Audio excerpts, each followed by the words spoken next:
This is the Brew World Order Podcast. Welcome to the Brew World Order Podcast. My name is Mike Curtin. If you haven't subscribed yet, come on, just hit that button, man. This is episode number 40, and that means we're officially over the hill. In this episode, I sit down with Jacob Irving of Tonewood Brewing Company in Oakland, New Jersey.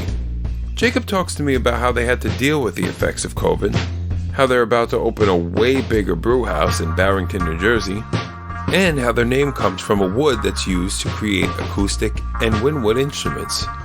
That's right up my alley. Music, beer, that goes together like lamb and tuna fish. Or if you prefer, peanut butter and jelly. Maybe spaghetti and meatball. All this talk is making me hungry now.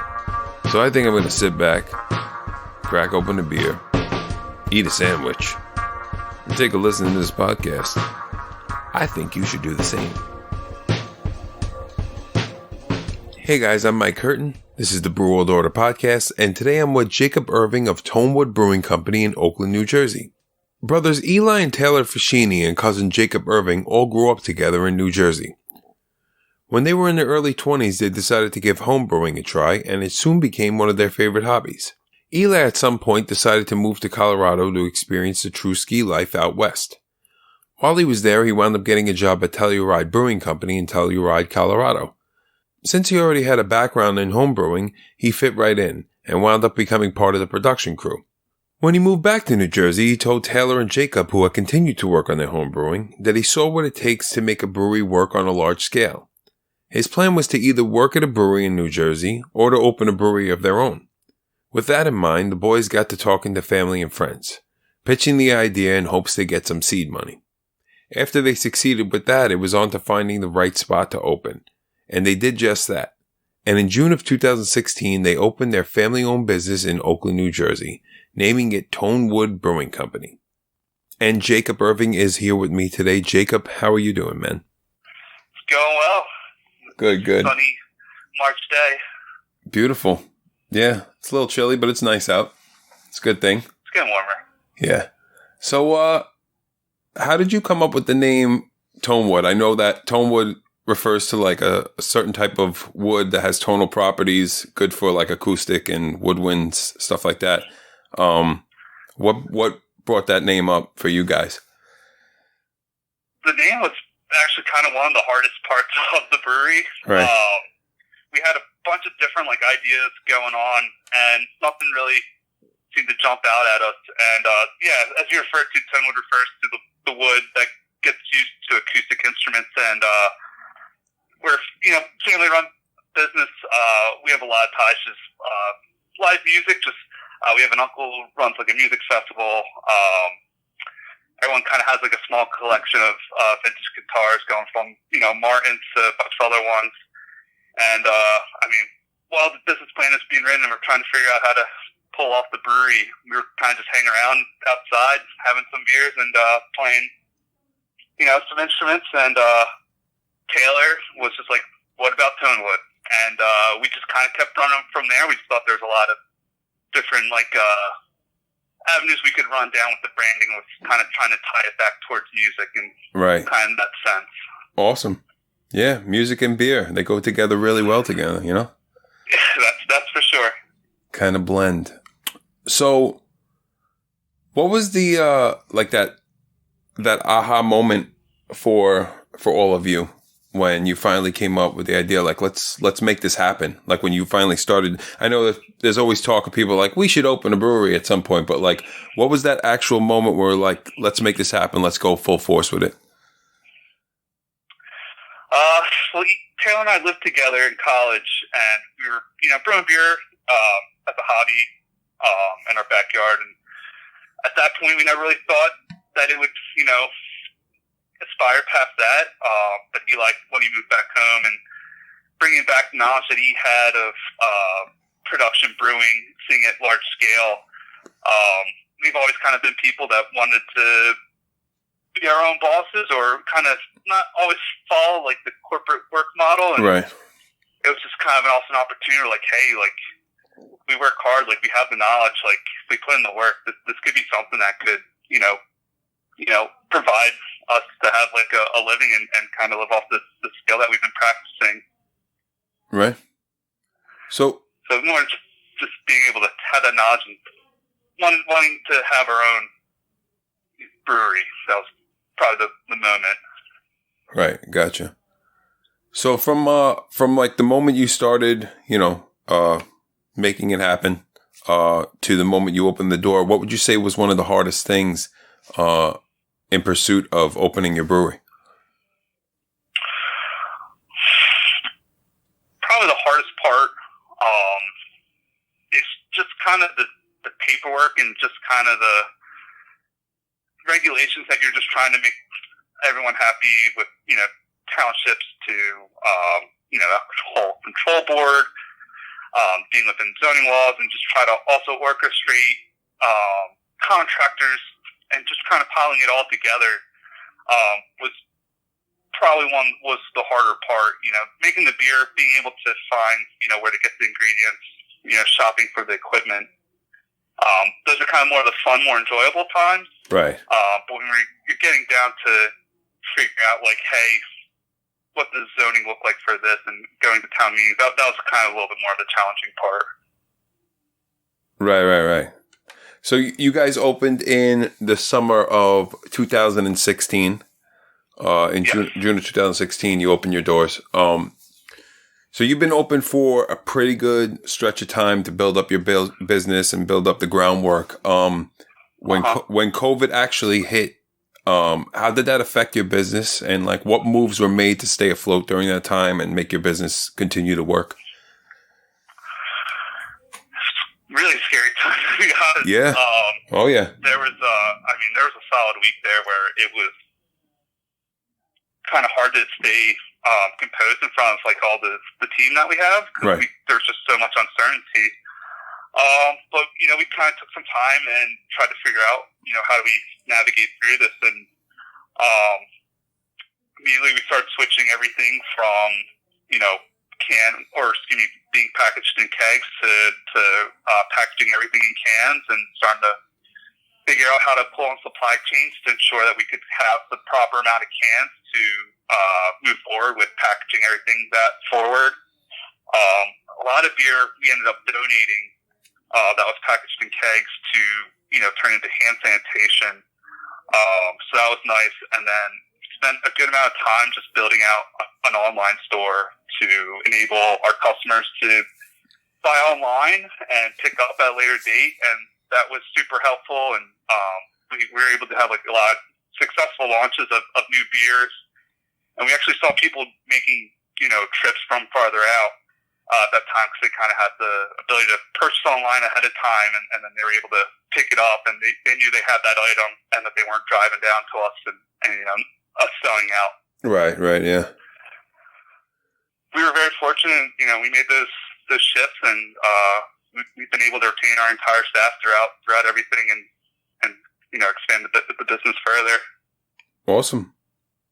Did you have to let anybody go during that time, or was you able to stay? Really, keep everybody working? Part-time front of house staff. Okay. Which, they've always been really helpful, and they're certainly welcome back. They already, they all had jobs, which was nice. So it wasn't as if we were, laying someone off or firing someone. They weren't able to support themselves. It was kind of the extra hands that we had for when we were operating the tasting room. Right. Well, that's good news at least.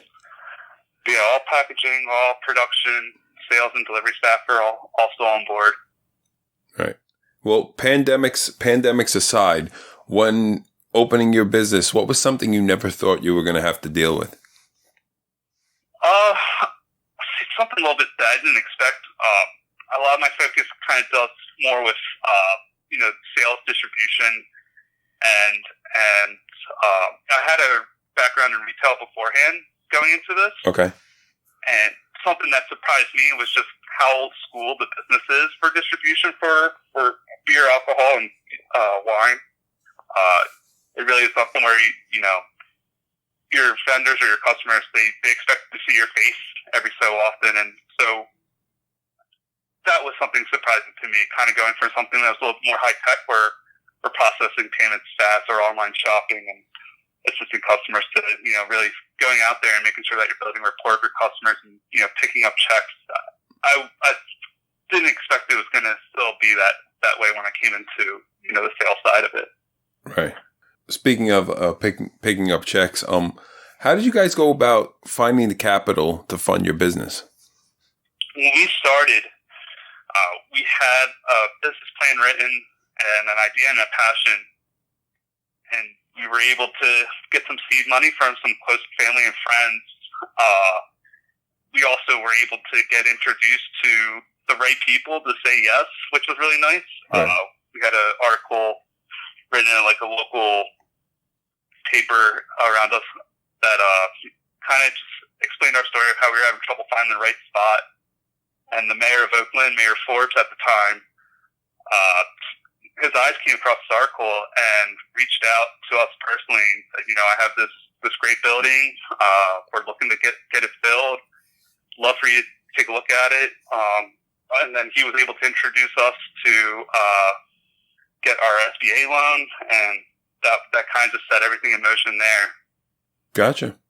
What was one of the hardest adjustments you feel like you had to make when becoming a business owner? Yeah, just kind of being the person to, and the time stress instead of, trying to make sure that like over communicating to everyone. Right. And that's kind of not something I was used to at first, kind of being the person getting the communication to being, hey, I have to make sure that everyone on the team knows what's going on with XYZ and kind of point which direction we want to go so everyone's kind of a little bit more filled in instead of just assuming everyone's going to know what I'm thinking or what we're thinking. Right. And what qualities do you think you possess that make you a good business owner?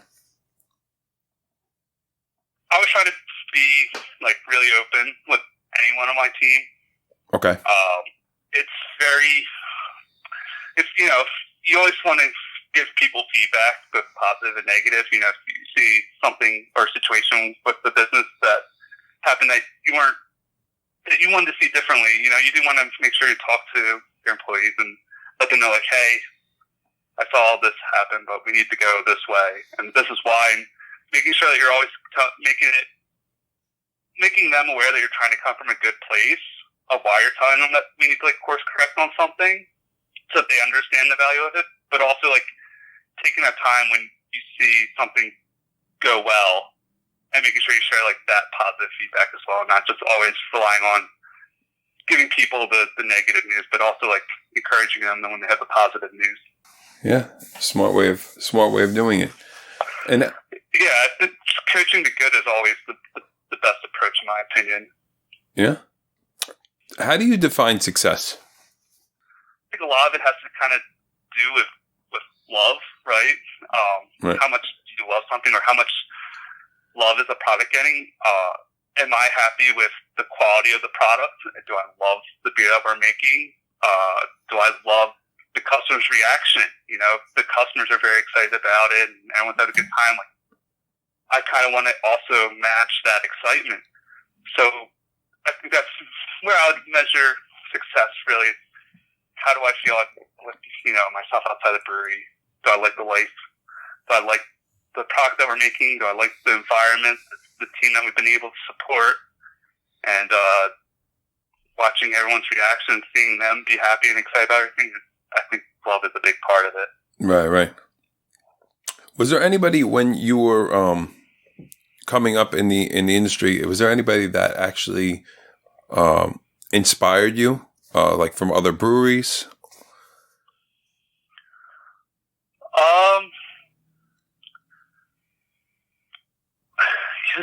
For me, I come really much more from retail. So like the whole brewing thing, I can't point out a specific brewer, but I guess a major influence for us, when we first started, the book that we got was, The Joy of Homebrewing by Charlie, and I apologize if I mispronounced his name, but Papazin. Okay, yes. He was leader of the Brewers Association for 40 years, and from, when we first picked up that book and we started brewing our own beer to being at, Great American Beer Festival and and seeing him walk around, it was kind of a very surreal moment. So, it was very surreal to kind of like take a book that he took and take the information and, absorb it and build a business and getting to see him walk around at an event that, he's being a huge part of. That was, I would say Charlie was a big inspiration. Right. It's awesome. And I know it's a lot of work being a business owner and constantly being there, making sure the business is run correctly. How important is a mental break for you from it all? For me, I'm kind of the type of person that if I have like a day off, I'm happy to kind of wind down. But I love going in and being a part of the brewery. I want to be in there. I want to help work. I love picking up extra shifts, helping out, making sure everything's running smoothly. It's definitely good to have your downtime to, mentally reset and not kind of get burned out with everything. Right. But I've also found myself also happier when I'm in the trenches with everyone. If it's helping out on the packaging line or helping out getting, grain because the delivery got missed, or if it's helping out, serving beers to the retail staff because, someone called out. I'm always one who wants to jump in and be first man to help out. Right. And over you're about to hit your 5-year anniversary coming up in June, right? Yep. What do you think's been the biggest change in the last 5 years in your mind in the brewing industry alone? A much more hyperized local attention compared to more of like your national and regional brands. Okay. When I first started getting into, drinking more craft beers, the big ones around us were, Yards and Philly, Victory, Trogs, Flying Fish. Those are kind of the main craft names. Right. For the area of Jersey that we're in now, the list can go over 10 breweries with, us, Double Nickel and Pennsauken, Cape May is another big brewery that's been expanding throughout the state. It's all the attention I feel has gone more towards hyper local than more of the bigger brands that have been around. That's probably the biggest change I've seen. Right. Yeah, that's what I hear a lot. A lot of people are just saying that it's like the amount of breweries that are open now. Is it? Do you feel like it's? I know probably back then it was like these are the big ones, and it's easier for them because locally they have not a lot of competition. Do you feel like there's a big competition now? And if so, how do you stay ahead of your competition? There's certainly part of it is, with more breweries opening up in your backyard, it is certainly competition. However, the way I like to think about it is if everyone around us is making good beer, that only helps each other out because, we have like our markets in our hometowns and, surrounding areas, and we have like those customers that I would call like a promoter who's, gone and speaking very well of your brewery. And if everyone around us is doing well, it only helps attract, people from outside this area to come and visit us. Right. We might be able to attract someone from New York or outside of Philly or, Delaware that, like, hey, we want to go check out some breweries. This area I heard has a bunch of cool ones. So it just kind of helps also bring in more people. Like I said, I could say, more breweries open around me are hurting my business, or I could say like, hey, if everyone's doing well, this helps bring in other people to our area that wouldn't have visited here otherwise. And I think that's a little bit more of the focus I try to make sure that I put my attention to. Right. This is my favorite question that I always ask. What was your gateway beer into the craft beer world? I think I've heard you ask this before, so yes. I'm trying to think myself. And I couldn't quite figure out which one came first, but it would either be Yards Pale Ale Okay. or Allagash White. It was right around those two. I think it may have been Yards. That was the first brew I was able to visit, and I thought that pale was delicious. But I think having having Allagash White was one of the times that really just like I didn't know beer could taste in that sort of fashion. Right. I was always the kind of like, oh, hoppy, bitter. But to be able to get a taste of that beer and then start to go like, oh, well, what else is this style? Like, where else can this go? And those two were definitely two gateway beers for me. Right. Yeah. What's one home brewing tip that you'd want to pass on to somebody? Use the soda kegs. They're so much easier. And we would collect brown bottles for months, and then our first couple batches of doing homebrew, it was we were just sitting there scraping off labels, trying to keep the glass clean. And when we made the switch to a soda keg, it was just so much easier, not only to keep the vessel clean, but also for carbonation. And I think that's when we started to notice a difference pretty quickly in the quality of beer that we were able to produce. There's a whole bunch of other things that go along the way, but that was, I know when we ponied up and bought a soda keg, we were able to notice a pretty quick difference in the quality. Right. So you guys are about to open in Barrington, correct? Correct, yes. Barrington. You're going to have a 30-barrel brew house.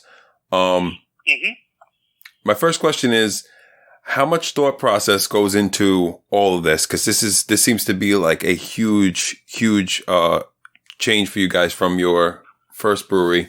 And how did it all come about? And was there just like a constant think tank, like, what we should do now? Or like, what was the whole thought process behind the whole project? And also, what does the future look like for you guys? Right. So early on, we were having trouble finding a space pretty early. And we essentially thought there's two roads we could go down with being a brewery. We could focus on the tasting room or just, sales of beer directly over the bar, more brew pub style, smaller footprint, or we could focus more on production size facility.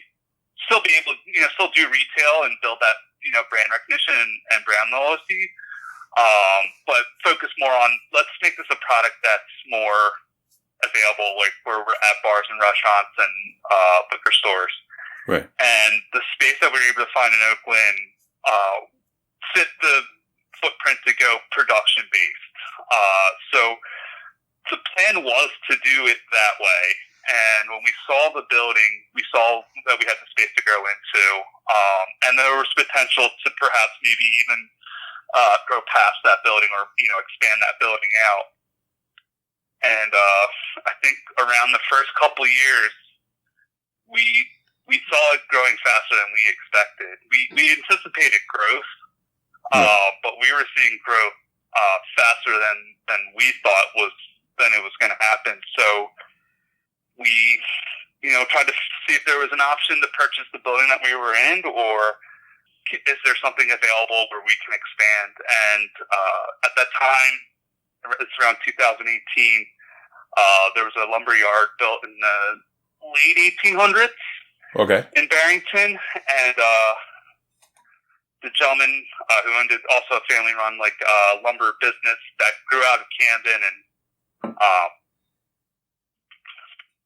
pretty historic business based out in downtown Barrington. And we saw that building, and we fell in love. We thought it was a perfect lineup, with it being a whole lumber yard, and our branding kind of goes with the wood that goes into instruments. Right. Yeah. Their family loved our story. They knew that we didn't want to rip down the building or use it to build something else. We wanted to make adjustments to make it a brewery, but we just thought that when we saw it, we were like, this is it. And so we're getting tanks delivered this week. I'm not sure when you'll launch this out or not, but moving towards hopefully being able to produce beer in the facility by summertime and hopefully open up by fall. But we don't want to set a date yet just because there's still a handful of hurdles ahead of us that we just don't want to have a date line and not fall up on at the right time. Gotcha. Sounds good, man. Sounds good. I'm excited to see what this looks like, and I'm definitely interested in making a trip there. When all said, let me know when you're coming by. Yeah, when all said and done, I'd love to see it. So if somebody came to you and asked you for advice for opening their own brewery, which I'm sure they do often, what would you tell them? It's definitely something that you want to go all in on.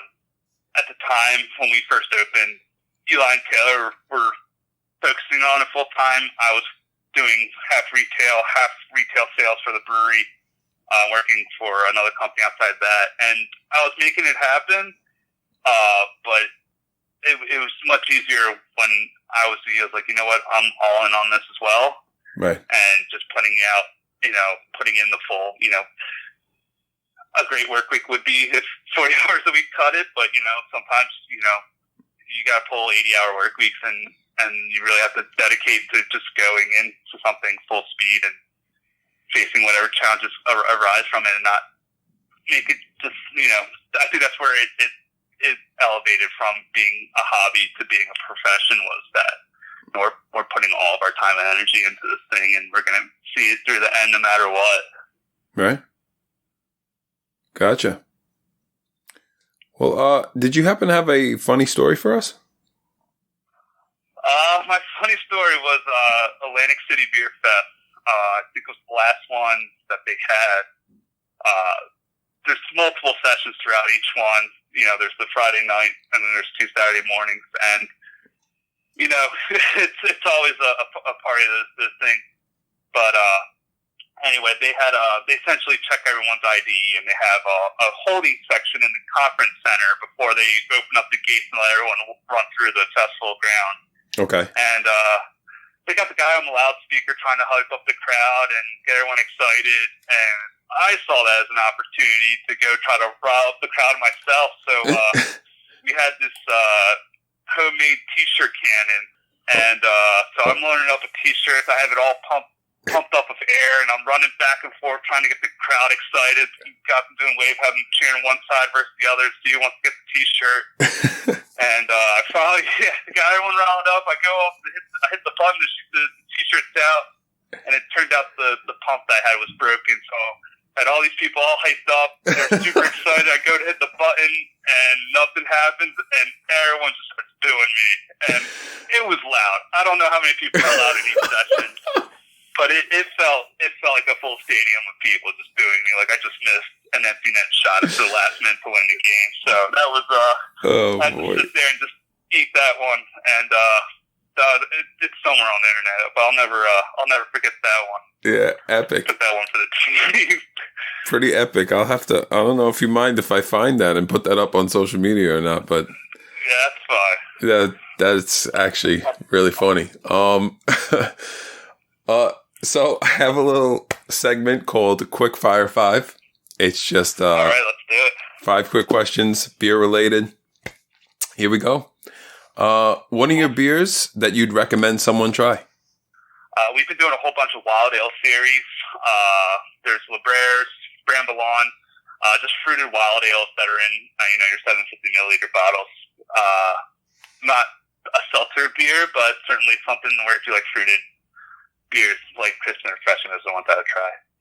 Okay. Favorite brewery other than your own? I'm gonna have to say Yards because it was the first one I went to, and it was when I connected the whole love of like being able to go visit the place where the beer is produced, and that always has a special spot in my heart. Right. Favorite style of beer? Pilsner.